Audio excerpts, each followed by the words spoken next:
Assalamualaikum warahmatullahi wabarakatuh. Saya Nida Nabila dari kelas semester 3C. Di sini saya akan mereview naskah atau jurnal ilmiah karya Bapak Dr. Haji Dedi Mulyadi SHMH dan juga Dr. M. Rendi Aridayandi SHMH, yaitu mengenai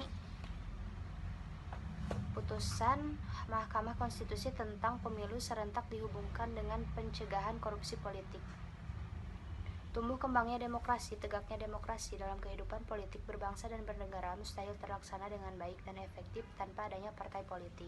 Namun, juga harus disadari dengan jujur bahwa demokrasi itu bukan segala-galanya demokrasi. Demokrasi itu adalah alat atau sarana untuk mencapai tujuan berbangsa bernegara, yaitu tujuan nasional sebagaimana tercantum dalam alinea keempat. Pembukaan Undang-Undang Dasar 1945. Definisi singkat tentang korupsi politik dikemukakan oleh Heidenheimer bahwa korupsi politik merupakan sebuah tindakan di luar legalitas oleh otoritas pemangku kekuasaan dalam rangka mengambil keuntungan dari kekuasaan yang dipegangnya, yang mengakibatkan teredukasinya kepentingan publik dan ditujukan untuk memaksimalkan keuntungan ekonomi.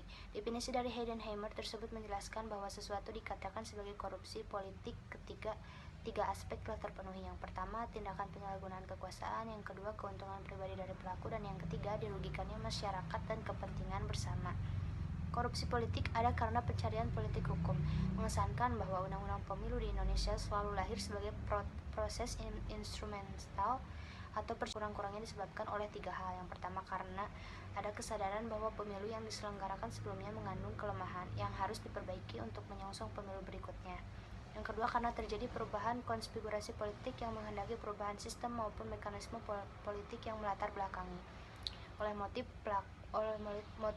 politik tertentu, sebagian besar partai politik yang menguasai kursi DPR. Ketiga, karena terjadi perubahan situasi, misalnya demografi, kependudukan, dan perkembangan daerah yang harus diakomodasi di dalam undang-undang pemilu. Ketiga alasan tersebut sama benarnya karena bisa dijelaskan oleh gejala-gejala maupun fakta yang terhampar di dunia perpolitikan nasional dari waktu ke waktu. Sekian yang dapat saya sampaikan. Wassalamualaikum warahmatullahi wabarakatuh.